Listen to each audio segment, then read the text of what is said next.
The King's Choice. Long ago, a lion lived in a dense forest. He was big, fierce, and strong, and thus all the other animals accepted him as their king. He was also very kind at heart and hunted only when he was hungry. The animals in the forest lived happily as they knew that they would never be hunted for pleasure by their king. He once thought that, as the king of his forest, I am entitled to have courtiers. He began to think who he should choose as his courtier. After a while, he decided to call three animals: a fox, a leopard, and a crow. All the three animals came promptly to see their king. He said to the fox, "You are known to be a very clever animal. From this day, you will be one of my courtiers. Henceforth, you will be my chief adviser." He turned towards the leopard and said, "You are known to be very swift, alert, and strong. I appoint you as my bodyguard. You will protect me against my danger that I may face in this forest." It was now the crow's turn. The king said, "You are a bird and can fly very fast. You are also familiar with every inch of this forest and the adjoining areas. I appoint you as my messenger. You can let me know in which part of the forest I should go for food, water, and shelter." The fox, the leopard, and the crow took oaths to always remain loyal to their king. In return, the lion promised that they will always have food to eat and will be protected from other animals in the forest. The three courtiers started following the king anywhere he went. His wish was their command. They never opposed him and never left any opportunity to please him. In return, after each kill, the lion used to leave his leftovers for the courtiers to finish. The leftovers were sufficient for them, so they always had more than enough to eat. Whichever animal they felt like eating, they used to lead the king to that animal and thus ensured that their own desires were fulfilled. One day, the crow came to the king and said, "Oh, mighty lord, have you ever eaten a camel's meat? I had once eaten it in the desert, which is at the other end of the forest. It was very tasty." The lion had never eaten any camel as there were none in the forest, but he really liked the idea of eating camel meat. He told the crow to find a camel in the forest that he could eat. Camels never enter the forest as they fear they might get killed. They only stay in the desert. While I was coming here, I saw a camel in the desert. He was alone and looked big and fat. The crow spread his wings wide to show, "If we move at once, we may be able to catch up with him," said the crow. The lion had never been towards the desert, so he asked the fox and the leopard whether they would go looking for the camel or not. The fox and the leopard too had never been in the desert before, but they did not want to show their ignorance in front of the king.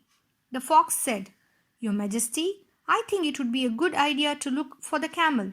If it is really as big as the crow described, then we might not have the need to hunt for the next few days." The leopard concurred with the fox.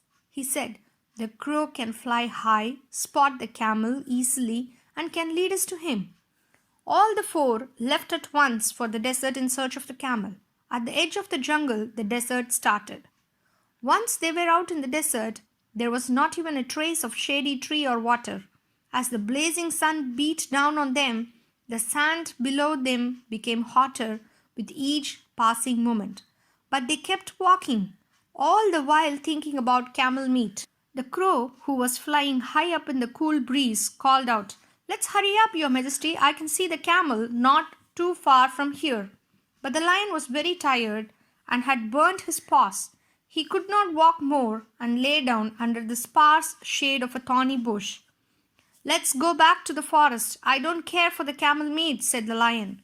The advisers were shocked to hear this.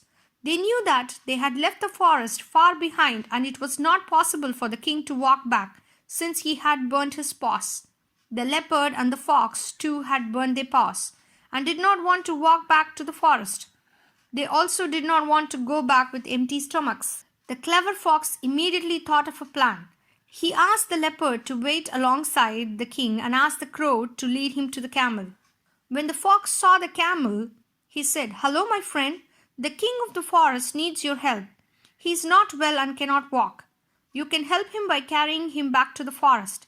You will be rewarded for helping him in this hour of need." The young camel was very innocent and at once agreed to help. He followed the fox to the spot where the lion was lying. The leopard and the lion were pleased to see the camel. The fox presented the camel to the lion and said, "Climb on the camel's back, Your Majesty. He will take us to the forest." The lion at once jumped onto the camel's back. The fox and the leopard too sat behind him. The camel brought them safely back to the forest. The three advisors were very pleased with their plan. They had reached the forest safely and also brought their food with them. They began to wait for the king to kill the animal to start their feast. The lion could read their mind. He turned towards the camel and said, "You have saved my life. I offer you a position in my court and promise to protect you from any danger." The three courtiers were shocked to hear this. "Did we not save the king's life?" they thought. The king ordered the three of them to find some food for him since he had burnt his paws and would not be able to hunt for a few days. They went in search of food but did not go too far and sat down to discuss their next move. The fox thought of another plan to kill the camel and told his two friends about the plan. They agreed that it was a good plan. The three then went back to the king.